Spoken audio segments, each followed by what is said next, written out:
मित्रांनो, VGS E study या YouTube चॅनलवरती तुमचं पुन्हा एकदा स्वागत आहे. बऱ्याच जणांची अशी मागणी होती की प्रिव्हियस इयरच्या क्वेश्चन पेपरचं ॲनालिसिस केलं जावं किंवा त्याचं डिस्कशन केलं जावं.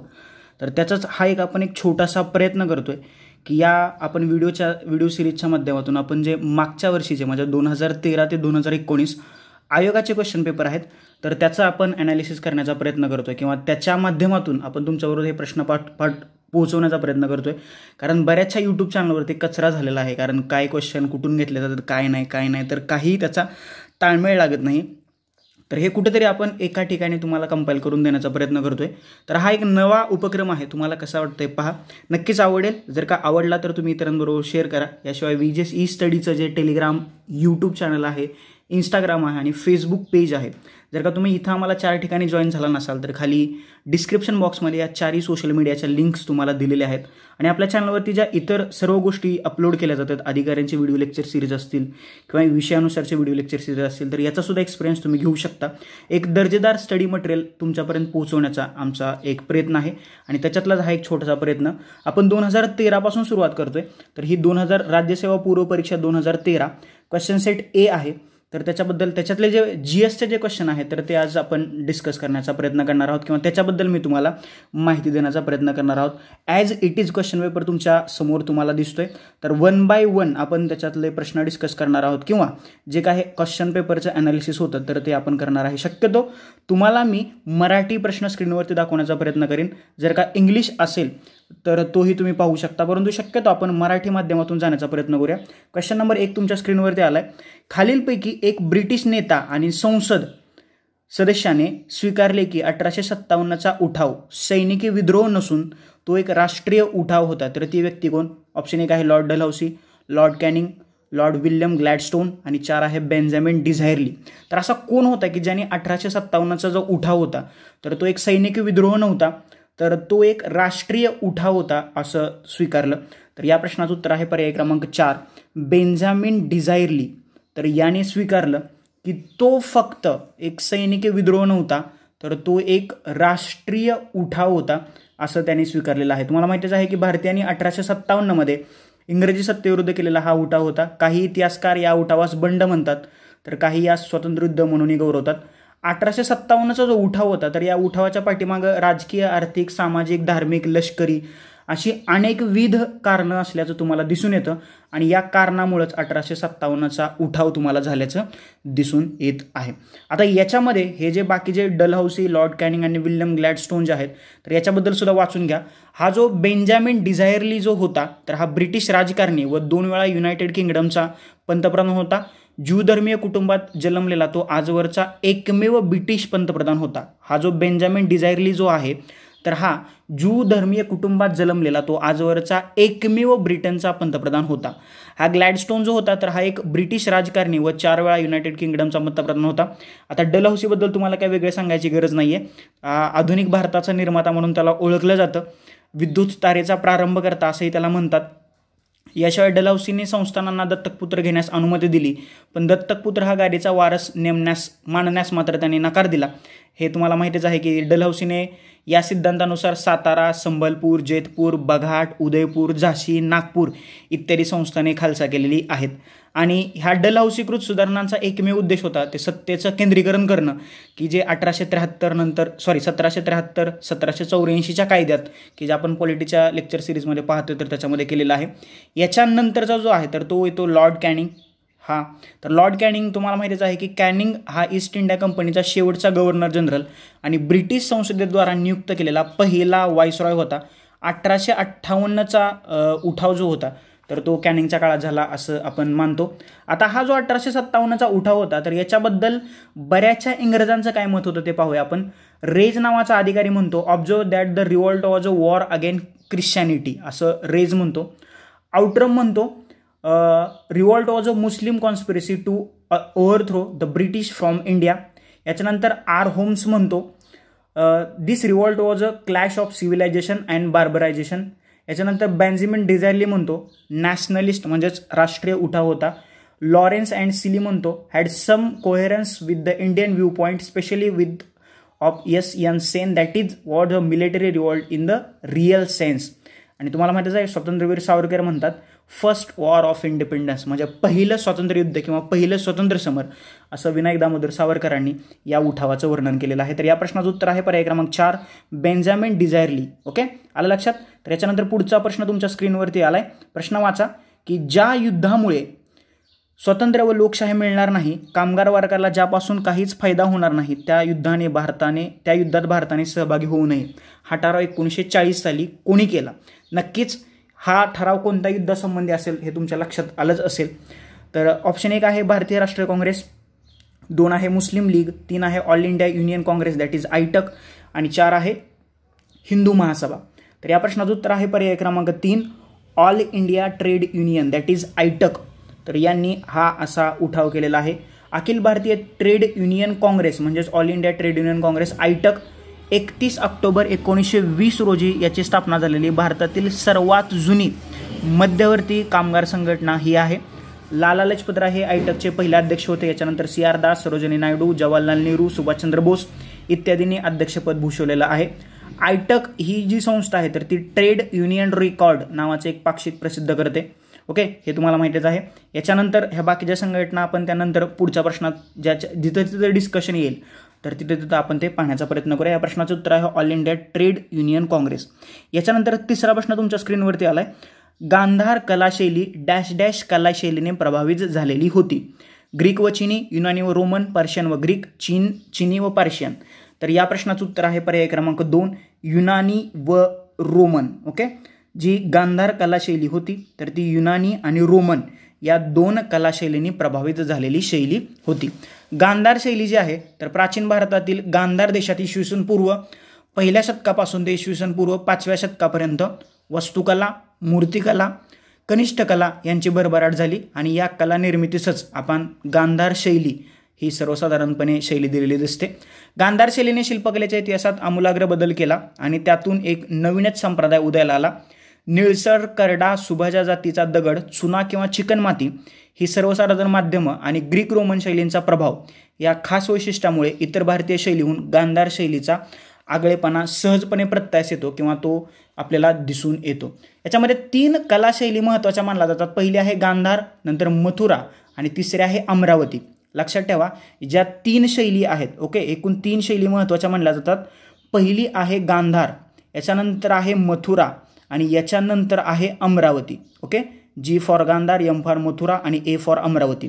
तर या 3 कलाशैली अतिशय महत्त्वाच्या मानल्या जातात. ओके, गांधार शैली जी आहे तर ती मेनली बुद्धिस्ट मूर्तींसाठी ती फेमस आहे. याच्यानंतर मथुरा शैली जी आहे तर त्याच्यावरती तुम्हाला तिन्ही धर्माचा किंवा तिन्ही रिलिजनचा प्रभाव दिसतो आणि अमरावती शैली जी आहे तर ती फक्त तुम्हाला त्याच्यावरती बुद्धिस्ट कलाशैलीचा प्रभाव दिसतो. ओके, रोमन व्यापारीशी या प्रदेशांचा संबंध आला होता गांधार देशांचा आणि त्याच्यामध्ये भिन्न ज्ञापकांचा. ओके, यातील ग्रीकांच्या प्रभावामुळे या पद्धतीस अनेक वेळा ग्रीक बुद्ध शैली म्हणूनही संबोधलं जातं. ओके, तर याचं उत्तर आहे पर्याय क्रमांक 2 युनानी व रोमन. गांधार कलाशैली युनानी व रोमन या 2 कलाशैलींनी प्रभावित झाली होती आणि 3 महत्त्वाच्या कला आहेत. पहिली आहे गांधार, याच्यानंतर मथुरा आणि याच्यानंतर इथे अमरावती. आलं लक्षात, समजलं. याच्यानंतर क्वेश्चन नंबर 4 तुमच्या स्क्रीनवरती आलाय, वाचा. रोगांच्या उपचारासाठी उपयोगी प्रजातींची यादी. विलो वनस्पती, युवृक्ष, डॉगफिश, वाईन आणि बेडूक वरीलपैकी कोणती किंवा कोणत्या प्रजाती कर्करोगावर उपचारासाठी वापरण्यात येणारे टॉक्सॉल हे रसायन काढण्यासाठी वापरले जातं किंवा वापरल्या जातात. म्हणजे कोणत्या प्रजाती आहेत की ज्याच्यातून कर्करोगावर उपचारासाठी वापरण्यात येणारं टॅक्सॉल हे रसायन काढण्यासाठी वापरलं जातं किंवा वापरल्या जातात. तर हे अतिशय महत्त्वाचा आणि सायन्स रिलेटेड असणारा एक प्रश्न आहे. पाहूया याचं उत्तर काय आहे. तर या प्रश्नाचं उत्तर आहे क्वेश्चन नंबर 2 फक्त B यू वृक्ष. जर का कोणी कोल्हापूरच्या बाजूचा असेल तर तुम्हाला माहिती आहे की कॅन्सरवरती हे वृक्ष तुम्हाला तिकडे मोठ्या प्रमाणात पाहायला मिळतात.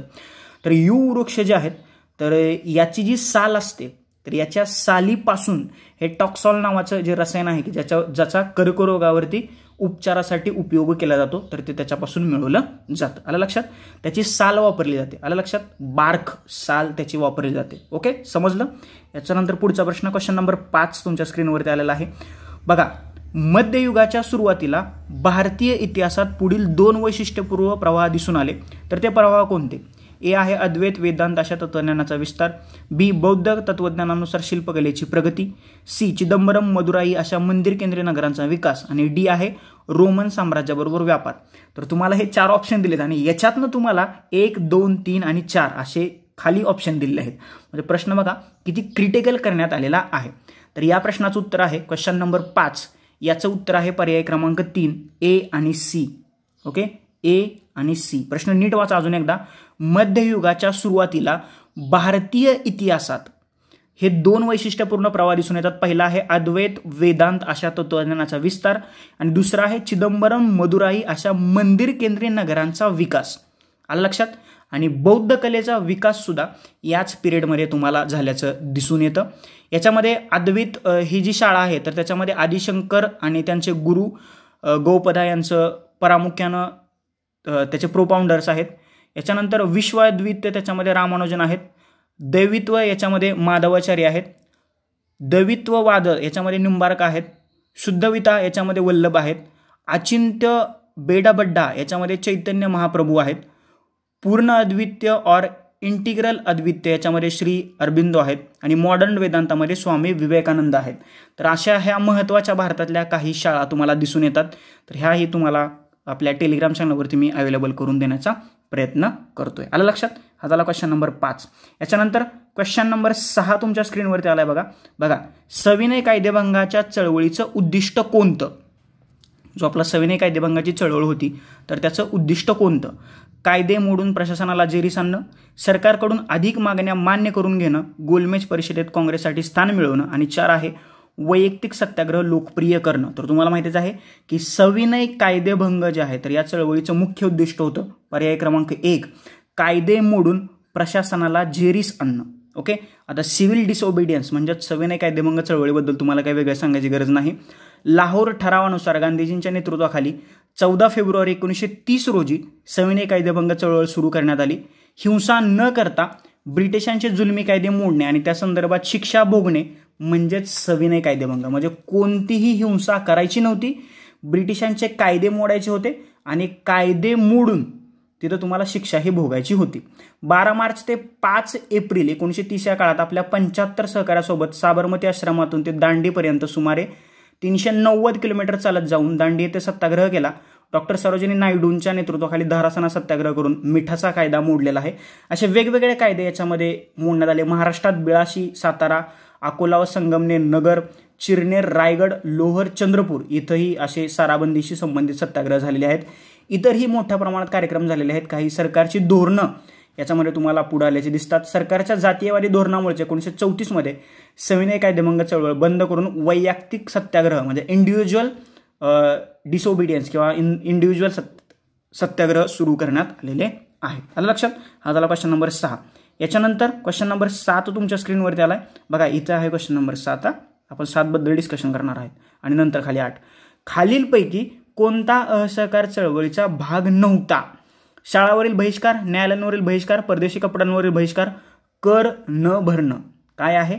असहकार चळवळीचा भाग खालीलपैकी काय नव्हतं? ओके, हे तुम्हाला सांगायचं. तर याचं उत्तर आहे पर्याय क्रमांक 4 कर भरायचा होता. ओके, कर न भरणं हा असहकार चळवळीचा भाग नव्हता. परंतु तुम्ही शाळांवरती बहिष्कार टाकू शकत होता, न्यायालयांवर बहिष्कार टाकू शकत होता, परदेशी कपड्यांवर सुद्धा बहिष्कार टाकू शकत होता. तुम्हाला माहितीच आहे की पुण्यात गरवारे कॉलेजच्या शेजारी ही जी परदेशी कपड्यांची होळी केली होती तर त्याचं स्मारक उभा करण्यात आलेलं आहे. ओके, असहकारिता म्हणजे काय? कोणत्याही व्यक्तीच्या समाजाच्या आगर सत्तेच्या कार्याशी नीती आगर न्याय या दृष्टीने सहकार्य करणं अयोग्य आहे असे वाटल्यावरून त्याच्या कार्यातून आपलं अंग काढून घेऊन त्या कामापासून संपूर्णपणे अलिप्त राहणं म्हणजेच असहकार. फक्त तुम्हाला अलिप्त राहायचं होतं आणि अलिप्त राहून जर का तुम्हाला एखादी शिक्षा केली जात असेल तर ती शिक्षा तुम्ही भोगायची होती. ओके, आलं लक्षात. तर हे गांधीजींनी सुरू केलेलं आंदोलन होतं. 1919 साली घोषित केलेल्या राजकीय सुधारणा ही अत्यंत असमाधानकारक होत्या.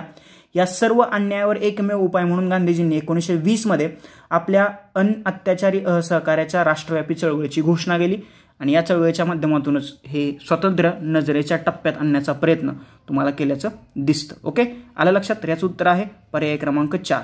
याच्यानंतर पुढचा प्रश्न येतोय तुमच्या स्क्रीनवरती. Question number 8. नद्या व त्याच्या वैदिक नावाच्या योग्य जोड्या तुम्हाला लावायच्या आहेत. ओके, आता आपण पुढचं काही स्क्रीनवरती बसत नाही, जे मराठी बसते तेच पाहूया. नद्या आणि त्यांची वैदिक नावं: सरस्वती, परुषणी, अस्कनी, वितस्तता, चिनाब, झेलम, सरस्वती आणि रावी. ओके, याच्या तुम्हाला योग्य जोड्या लावायच्यात. याचं उत्तर आहे पर्याय क्रमांक 3. ओके, याचं उत्तर आहे पर्याय क्रमांक 3. म्हणजे सरस्वतीचं प्राचीन नाव आहे, वैदिक सरस्वती हे वैदिक नाव आहे आणि त्याचं आत्ताचं नाव आहे सरस्वती.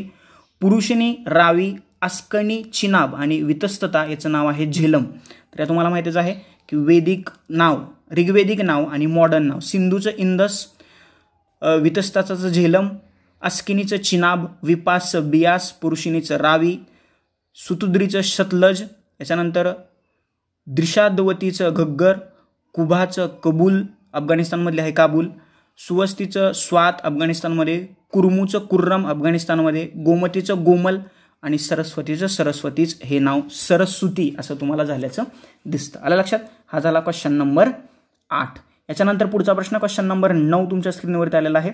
वाचा. बघा काय म्हणतोय. मध्य आशियातून आलेल्या आक्रमणापुढे उत्तर भारतीय राज्यसत्ता पराभूत झाल्या कारण, मध्य आशियातून जी आक्रमणं झाली होती तर त्याच्या पुढं उत्तर भारतीय राज्यसत्ता पराभूत झाल्याचं कारण काय आहे? भारतीय सैनिकांना लूट मिळण्याची शक्यता नव्हती, जातीभेदामुळे भारतीय सैनिकांना एकोपा नव्हता, मध्य आशियाई सैन्यांची शस्त्रास्त्रे अधिक आधुनिक होती आणि डी आहे आक्रमक सैन्याचे नेतृत्व गुलाम लोक करीत होते. तर याच्यातलं तुम्हाला एक ऑप्शन निवडायचा आहे. पर्याय क्रमांक 1 आहे ए आणि बी, 2 आहे बी डी, 3 आहे सी डी आणि 4 आहे ए सी. तर क्वेश्चन नंबर 9चं उत्तर आहे पर्याय क्रमांक 1 ए आणि बी. ही जी 2 विधानं आहेत तर ती बरोबर आहेत.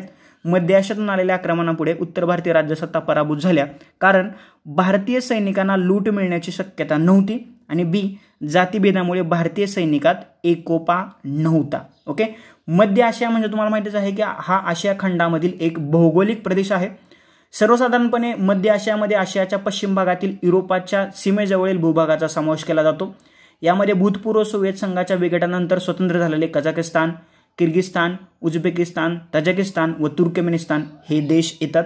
आणि प्रामुख्याने इकडं ज्या मुस्लिम सत्ता होत्या तर इकडं या प्रबळ होत्या आणि यांनी भारतावरती आक्रमण केलं आणि हे आक्रमण आपण थोपवू शकलो नाही किंवा यांना पराभूत करू शकलो नाही. याचं कारण म्हणजे भारतीय सैनिकांना लूट मिळण्याची शक्यता नव्हती आणि जातीभेदामुळे भारतीय सैनिकात एकोपा राहिला नव्हता. त्याच्यामध्ये तुम्हाला फूट पडल्याचं दिसून येतं. ओके, समजलं? याच्यानंतर पुढे क्वेश्चन नंबर 10 तुमच्या स्क्रीनवरती आलेला आहे. पहा बघा, जवाहरलाल नेहरूबाबत पुढीलपैकी कोणते विधान बरोबर आहेत? कोणती विधानं बरोबर आहेत? ए बी सी डी तुम्हाला 4 विधानं दिलीत आणि खाली पर्याय दिलेले आहेत. ते स्वातंत्र्यापूर्वी व स्वातंत्र्यानंतर नियोजन आयोगाचे प्रमुख होते. त्यांनी अनेकदा भारतीय विज्ञान परिषदेचं अध्यक्षपद भूषवलं होतं. नेहरू रिपोर्ट लिहून त्यांनी भारतासाठी आदर्श राज्यपद्धतीचा आराखडा मांडला. आणि डी मला पाश्चात्य जगात उपऱ्यासारखं वाटतं पण माय देशात कधी कधी परक्यासारखं वाटतं असं त्यांचं मत होतं. तर कोणतं विधान नेहरूंबाबत बरोबर आहे तर ते तुम्हाला ओळखायचं आहे. तर याचं उत्तर आहे पर्याय क्रमांक ए, बी आणि डी. ओके, ए बी आणि डी ही जी 3 विधानं आहेत ते स्वातंत्र्यापूर्वी स्वातंत्र्यानंतर नियोजन आयोगाचे प्रमुख होते, तुम्हाला माहितीच आहे. याच्यानंतर त्यांनी अनेकदा भारतीय विज्ञान परिषदेचं अध्यक्षपद भूषवलेलं आहे. विज्ञान परिषदेचा अध्यक्ष सहसा भारताचा पंतप्रधान असतो, हे तुम्हाला माहित आहे. असतोच. मला पाश्चात्य जगात उपऱ्यासारखं वाटतं पण माय देशातही कधी कधी परक्यासारखं वाटतं असं त्यांचं मत होतं, असं त्यांनी मत व्यक्त केलं होतं. आलं लक्षात? आणि नेहरू रिपोर्ट कोणी सादर केला हे काय तुम्हाला वेगळं सांगायची गरज नाही. तर याचं उत्तर आहे पर्याय क्रमांक 1 ए बी आणि डी ही जी 3 विधानं आहेत तर ती जवाहरलाल नेहरूंबाबत बरोबर आहेत. समजलं? याच्यानंतर पुढे जाऊया. क्वेश्चन नंबर 11 तुमच्या स्क्रीनवरती आलेला आहे. गांधी आयर्विन करारामुळे काय साध्य झालं? पूर्ण स्वराज्याच्या मागणीला मान्यता मिळाली, मिठावरील कर रद्द झाला, गांधीजींनी काँग्रेस सदस्यत्वाचा राजीनामा दिला, वरीलपैकी एकही नाही. बघा, गांधी आयर्विन करार की जो 5 मार्च 1931ला झाला होता. गांधी आयर्विन करार हा महात्मा गांधी आणि ब्रिटिशांचे भारतातील व्हाईसरॉय लॉर्ड आयर्विन यांच्यामध्ये 5 मार्च 1931ला झाला होता. तर या करारानं काय साध्य केलं? तर याचं उत्तर आहे वरीलपैकी एकही नाही, ऑप्शन नंबर 4. या करारानं काहीच साध्य केलेलं नाही. ओके, समजलं? आता या करारातील प्रमुख कलम किंवा काय नक्की तरतुदी काय होत्या तर बघा, राजकीय कैद्यांची सुटका व्हावी, त्यांच्यावरील दावे काढून टाकावेत, वटहुकूम परत घ्यावेत, मिठावरील कर काही प्रमाणात रद्द व्हावा, गरिबांना मीठ तयार करण्यास परवानगी मिळावी, परदेशी दारू व माल विकणाऱ्या दुकानावर शांततामय निदर्शने करण्याचा हक्क असावा, कायदेभंग चळवळ स्थगित व्हावी, राष्ट्रसभेने गोलमेज परिषदेत सहभाग घ्यावा आणि बहिष्कार चळवळ मागे घ्यावी. तर हे महत्त्वाचे जे मुद्दे होते तर ते गांधी आयर्विन करार. तर हा जो आयर्विन होता, लॉर्ड आयर्विन, तर हा व्हाईसरॉय होता आणि हा करार गांधी आणि आयर्विन यांच्यामध्ये 5 मार्च 1931ला झालेला होता. आलं लक्षात. आणि याच्यापैकी हे जे इथं ऑप्शन दिलेले आहेत ना, याच्यातलं काहीच साध्य झालेलं नव्हतं आणि जे काही साध्य झालं तर ते मी तुम्हाला आत्ता सांगितलेलं आहे. ओके, आलं लक्षात. पुढचा प्रश्न, क्वेश्चन नंबर 12. तुम्हाला कालानुक्रम लावायचा आहे, म्हणजे कोणती घटना पहिल्यांदा घडली आणि कोणती घटना नंतर घडली हे तुम्ही मला सांगायचं आहे. ओके, समजलं, आलं लक्षात. चला करूया. मुस्लिम लीगने नेहरू रिपोर्टपेक्षा जिनांच्या 14 कलमी कार्यक्रमास पसंती दिली. बी, काँग्रेसने सरकारला 1 वर्षात नेहरू रिपोर्ट स्वीकारण्याची मुदत दिली. सी, लाहोर अधिवेशनात काँग्रेसने संपूर्ण स्वातंत्र्याची मागणी केली. आणि डी, गांधीजींनी मिठाचा सत्याग्रह सुरू केला. मिठाचा सत्याग्रह कधी सुरू केला हे मी तुम्हाला पहिल्याच प्रश्नात त्याचं अनालिसिस करताना सांगितलेलं आहे. तर या प्रश्नाचं उत्तर आहे पर्याय क्रमांक 3. पहिल्यांदा कोणती घटना घडली? पहिल्यांदा घडली बी, काँग्रेस सरकारला 1 वर्षात नेहरू रिपोर्ट स्वीकारण्याची मुदत दिली, ही पहिल्यांदा घडली. नंतर काय घडलं? मुस्लिम लीगने नेहरू रिपोर्टपेक्षा जिनांचे 14 कलमी कार्यक्रम ही घडले दुसऱ्यांदा. याच्यानंतर तिसऱ्यांदा काय घडली? लाहोर अधिवेशनात काँग्रेसने संपूर्ण स्वातंत्र्याची मागणी केली, ही घडली गेली तिसऱ्यांदा. आणि गांधीजींनी मिठाचा सत्याग्रह सुरू केला, ही घडली चौथ्यांदा. आलं लक्षात. ओके, नेहरू रिपोर्टच्या शिफारशी जिनांचा 14 मुद्दे कधी आले? डिसेंबर 1928 मध्ये. आलं लक्षात, समजलं. तर याचं उत्तर आहे पर्याय क्रमांक 3, बी, ए, सी आणि डी. ओके, पर्याय क्रमांक 3. याच्यानंतर पुढे जाऊया. क्वेश्चन नंबर 13 तुमच्या स्क्रीनवरती आलेला आहे. वाचा प्रश्न काय म्हणतोय. इसवी सन 1927 मध्ये सायमन कमिशन नेमण्यात आलं, कारण काय होतं याचं? बघा, असे सुद्धा आयोग प्रश्न विचारतो. 1927ला सायमन कमिशन आलं होतं आणि त्याच्यावरती सायमन गो बॅक अशा घोषणा सुद्धा तुम्ही ऐकल्या असतील. तर याचं कारण काय होतं? 1919 सालचा मॉन्टेग्यू चेम्सफोर्ड कायदा निष्प्रभ ठरला होता. मजूर पक्षाकडे सत्ता पालट झाला तर तो भारताला अनुकूल धोरण आखण्याची धास्ती होती. स्वराज पक्षाच्या वाढत्या प्रभावाला आळा घालणं गरजेचं होतं. तर सायमन कमिशन 1927 नेमण्याचं कारण काय होतं? तर याचं उत्तर आहे पर्याय क्रमांक 4, वरील सर्व कारणं होती. ओके, 4 वरील सर्व. इंडियन स्टॅट्युटरी कमिशन किंवा याचं दुसरं नाव आहे सायमन कमिशन, की जे 1927 साली ब्रिटिश भारताच्या वसाहतीत घटनात्मक सुधारणा राबवण्याच्या दृष्टीने पूर्वाभ्यास करायला पाठवलेला 7 ब्रिटिश संसद सदस्यांचा आयोग होता. काय होता? 7 ब्रिटिश खासदारांचा तो काय होता? आयोग होता. ओके, समजलं. 1919च्या कायद्याने कोणत्या सुधारणा झाल्या याचा अभ्यास करणं व भारतीयांना नवीन योजना जाहीर करण्यासाठी सायमन कमिशनची नियुक्ती करण्यात आलेली होती. याचा अध्यक्ष होता सर जॉन सायमन. ओके, आणि याच्यामध्ये कोण भारतीय नव्हते याच्यामुळे याच्या विरोधात निदर्शनं झाली. लाहोरमध्ये लाला लजपत राय यांच्यावरती लाठी हल्ला झाला, ते गंभीर जखमी झाले आणि यातून त्यांचा मृत्यू झाला. मग भगतसिंग खवळे आणि नंतर बरेच जी क्रांतिकारी सुरुवात झाली तर तिथून पुढे झाली असं आपल्याला म्हणता येईल. तर याची बरीचशी कारणं आहेत. भारतीय व्यक्ती नव्हते, साम्राज्यवादी विचाराचे लोक होते, कमिशन वसाहतीचं स्वराज्य देण्यासाठी नेमलं होतं. या बऱ्याचशा कारणामुळे सायमन कमिशनवरती लोकांनी बहिष्कार टाकल्याचं तुम्हाला दिसतं आणि याची कारणं इथं तिन्हीच्या तिन्ही नेमलेली कारणं तुम्हाला दिसत आहे. आलं लक्षात, समजलं. क्वेश्चन नंबर 14 बघा, तुम्हाला काय दिलंय? 4-5 विधानं दिलेत आणि त्याच्यावरून तुम्हाला व्यक्ती निवडायचे, व्यक्ती ओळखायचे. या व्यक्तीस मुंबईचे शिल्पकार किंवा वास्तुविशारद म्हणतात. आचार्य आत्रे यांनी त्यांना शिरपेच न चढवलेला मुंबईचा सम्राट म्हणजे अनक्राउंड इम्पिरियर ऑफ मुंबई असं म्हटलं. ते मराठी, इंग्रजी, संस्कृतमध्ये उत्कृष्ट होते. त्यांचं एल्फिस्टन कॉलेजवर बरेच उपकार किंवा ऋण आहेत. खालीलपैकी ती व्यक्ती कोण? तुम्हाला माहिती आहे अशी एकच व्यक्ती असू शकते मुंबईचं नाव काढल्यानंतर. त्यांचं नाव आहे जगन्नाथ शंकर शेठ. ओके, मुंबईचे अनभिषक्त सम्राट असं म्हणूनही त्यांचा उल्लेख केला जातो. ओके, आलं लक्षात. मुंबईचे शिल्पकार असं म्हणून त्यांना ओळखलं जातं. ओके, यांच्याबद्दल काय वेगळं सांगायची तुम्हाला गरज नाही. ओके, समजलं. पर्याय क्रमांक 3 याचं अचूक उत्तर आहे. याच्यानंतर क्वेश्चन नंबर 15 तुमच्या स्क्रीनवरती आलेला आहे. बघा, इथं आहे क्वेश्चन नंबर 15. खोती पद्धत कुठं होती? मराठवाडा, खानदेश, विदर्भ की कोकण? खोती पद्धत कुठं होती असा तुम्हाला प्रश्न विचारला. तर याचं उत्तर आहे पर्याय क्रमांक 4, कोकणात ही खोती पद्धत तुम्हाला बघायला मिळते. नक्की खोती पद्धत काय होती? तर खोतांच्या प्रशासन पद्धतीला खोती असं म्हणत. खोत हा ब्रिटिश भारतातील गावाचा एक प्रशासकीय अधिकारी असे. तो गावातील शेतसारा गोळा करून सरकारला देत असे. खोत शब्दाचा सर्वसाधारण अर्थ जमीनदार असा आपण घेऊ शकतो. ओके, याच्यापेक्षा वेगळं काय सांगण्याची गरज नाही. डॉक्टर बाबासाहेब आंबेडकरांनी खोती पद्धतीला नष्ट करण्यासाठी लढा दिला व ही पद्धत समाप्त केलेली आहे. शेतकरी नेते नारायण नागू पाटील यांनी या बऱ्याचशा संपाचं नेतृत्व सुद्धा केलेलं आहे.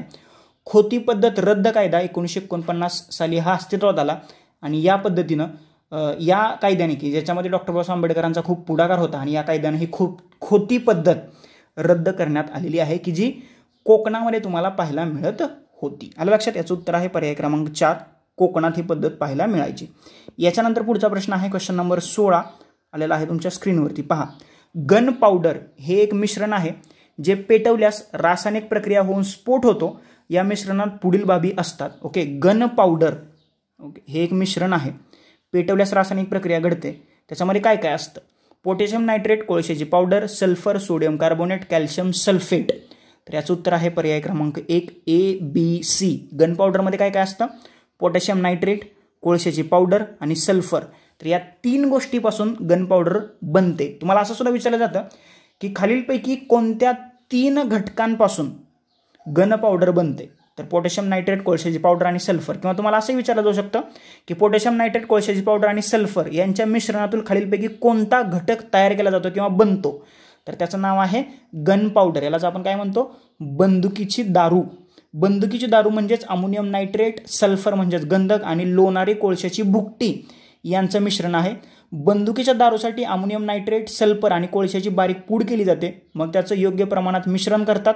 सर्वात जास्त प्रमाण अमोनियम नायट्रेटचं असतं. हे मिश्रण यांत्रिक पद्धतीनं दीर्घकाळ मळवलं जातं आणि मग ते बंदुकीची दारू जी आहे तर ती तयार केली जाते. आलं लक्षात? समजलं?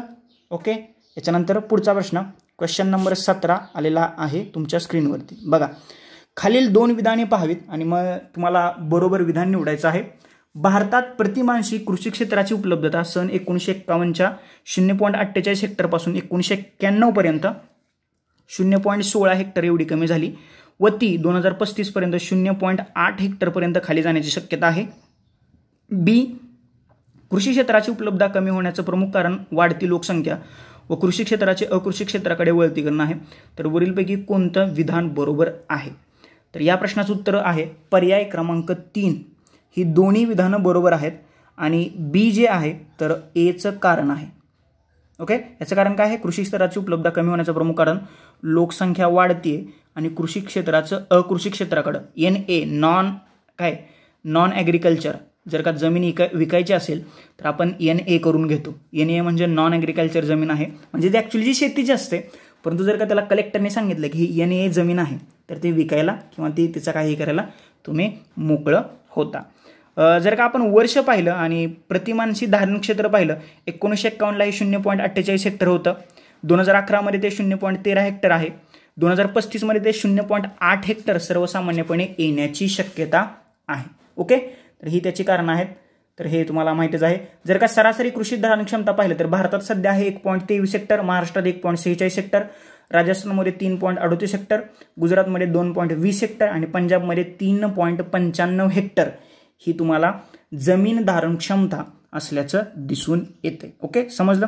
याच्यानंतर पुढचा प्रश्न क्वेश्चन नंबर 18 आलेला आहे तुमच्या स्क्रीनवरती. वाचा काय म्हणतो क्वेश्चन नंबर 18. बघा, मुंबई हायमध्ये भारताच्या एकूण उत्पादनाच्या 63% खनिज तेल तर 80% नैसर्गिक वायूचं उत्पादन होतं. ONGCला येतं सर्वप्रथम 1974 मध्ये तेल लागलं. हे खनिज तेल कोणत्या कालावधीचं आहे? लक्षात ठेवा, हे उत्पादनाचे आकडे आहेत ना, ही 2013चा क्वेश्चन पेपर आहे, म्हणजे हे 2012चे आकडे आहेत. याच्यामध्ये काही चेंजेस झालेले असू शकतात, परंतु ही 2013ची क्वेश्चन पेपर आहे. तुम्हाला मी मुद्दाम सांगतोय, नाहीतर तुम्ही म्हणणार हे चुकीचं आहे, हे असं कसं काय. लक्षात, जर काही 2013चे क्वेश्चन पेपर असतील तर हे 2012चे आकडे असतील. बरोबर, समजलं? लक्षात. तर क्वेश्चन नंबर 18चं उत्तर आहे, या प्रश्नाचं उत्तर आहे मायोसिन. ओके, मायोसिन प्रकारातलं हे तेल आहे. ओके, मुंबई हाय हे अरबी समुद्रात मुंबईपासून 176 किलोमीटर पश्चिमेस असलेलं एक नैसर्गिक तेल क्षेत्र आहे. अरबी समुद्रापासून म्हणजे हा जर का समुद्र पाहिला तर इथून 176 किलोमीटरवरती. ओके, हा प्रश्न ऑलरेडी कंबाईनला विचारलेला होता. 176 किलोमीटर असलेलं एक नैसर्गिक तेल क्षेत्र आहे. मुंबई हाय तेल क्षेत्राचा शोध 1964-67च्या दरम्यान भारत आणि रशियाच्या संयुक्त तेल संशोधन संघाला भूगर्भ संशोधन जहाजातून खंबाच्या आखातात केलेल्या मोहिमेत लागला. 3 फेब्रुवारी 1974 रोजी मुंबई हाय येथे सागर सम्राट ही पहिली खनिज तेल विहीर खणली गेली. या क्षेत्रातून पाईपलाईनद्वारे नैसर्गिक वायू उरण येथे आणला जातो. उरण येथे तो साठवला जातो. तुम्हाला माहिती आहे, बऱ्याचशा लोकांना माहित असेल. आणि पहिली सागर तेल विहीर कोणती होती? सागर सम्राट. आणि ती कधी खोदली गेली? तर 3 फेब्रुवारी 1974 रोजी खोदली. आलं लक्षात? समजलं? याचं उत्तर आहे पर्याय क्रमांक 2. हे जे तेलसाठ आहे तर तो मायोसिन या कालावधीतला आहे. याच्यानंतर पुढचा प्रश्न क्वेश्चन नंबर 19 आलेला आहे तुमच्या स्क्रीनवरती. पुढील क्षेत्राचा नीट विचार करा. अँडीज पर्वत, न्यूझीलंड, फिलिपाईन्स आणि तैवान वरीलपैकी कोणता अग्निकंकनाचा भाग आहे? म्हणजेच रिंग ऑफ फायरचा वरीलपैकी कोणता भाग आहे? तर याचं उत्तर आहे, तुम्हाला सर्वांनाच माहीत आहे, याचं उत्तर आहे पर्याय क्रमांक 4 A, B, C आणि D. म्हणजे अँडीज पर्वत, न्यूझीलंड, फिलिपाईन्स आणि तैवान हे चारीच्या चारी जे भाग दिलेले आहेत तर ते अग्निकंकनाचा म्हणजे रिंग ऑफ फायर्स, कारण तिथे सारखे ज्वालामुखी होत असतात, तर त्याचा हा भाग तुम्हाला असल्याचं दिसून येतं. ओके.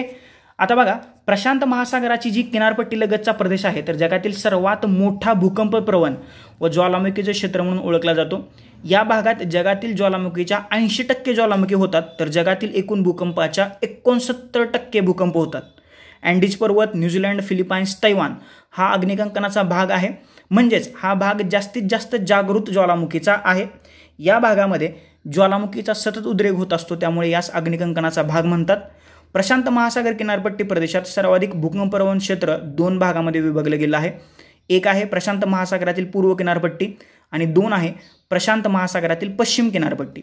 जपानी बेटे, फिलिपाईन्स बेटे यांचा समावेश होतो. भूकंपाचं प्रमाण जगामध्ये सर्वात जास्त जपानमध्ये आहे. दरवर्षी तिथं 1500+ भूकंप तुम्हाला पाहायला मिळतील आणि तरीसुद्धा तो देश खंबीरपणे उभा आहे. आलं लक्षात? समजलं? Question number 19. पुढचा प्रश्न तुमच्या स्क्रीनवरती आलेला आहे. क्वेश्चन नंबर 20 बघा काय म्हणतोय. बघा आता, क्वेश्चन नंबर 20. नदी आपल्या संपूर्ण प्रवाहात वेगवेगळे भू आकार निर्माण करत असते. खालीलपैकी कोणता भू आकार नदी आपल्या वरच्या टप्प्यात निर्माण करत नाही? म्हणजे नदीच्या तुम्हाला 3 अवस्था माहितीच आहेत. एक पहिली आहे युवा अवस्था, दुसरी आहे प्रौढावस्था आणि तिसरी आहे वृद्धावस्था. ओके. वरचा टप्पा म्हणजे काय? युवा अवस्था. तर वरच्या टप्प्यात कोणता भू आकार निर्माण करत नाही? तर याचं उत्तर आहे क्वेश्चन नंबर 20चं उत्तर आहे पर्याय क्रमांक 4 डोंगरबाहू हे वरच्या टप्प्यात निर्माण होत नाहीत. गळई, धावत्या म्हणजेच रॅपिड्स किंवा धबधब्या हे वरच्या टप्प्यात होणारे भूरूप आहेत. आलं लक्षात?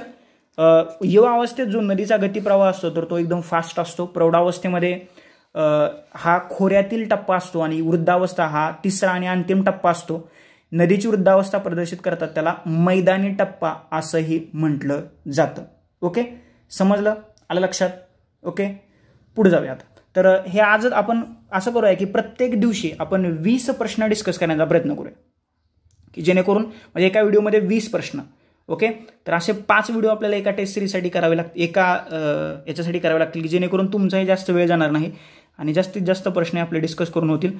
तर 2013चा GS ओके जनरल स्टडीजचा पेपर, तर त्याच्यामधले पहिले 20 प्रश्न आपण उत्तरासहित डिस्कस करण्याचा प्रयत्न केलेला आहे. हा व्हिडिओ कसा वाटला नक्की मला खाली कमेंट बॉक्समध्ये कमेंट करून सांगा. तुमचे काही सजेशन्स असतील तर तेही नक्की माझ्यापर्यंत पोहोचवा. आणि जर का व्हिडिओ आवडला असेल तर लाईक करा, चॅनल सबस्क्राईब करा आणि शेजारची जी बेल आयकॉन दिलेली आहे तर तीही प्रेस करा, की जेणेकरून नवीन व्हिडिओचे नोटिफिकेशन सर्वात पहिल्यांदा तुम्हाला मिळतील. तर थँक्यू सो मच. धन्यवाद मित्रांनो. नेक्स्ट पुढच्या 20 प्रश्नांच्या डिस्कशनमध्ये आपण भेटूयाच.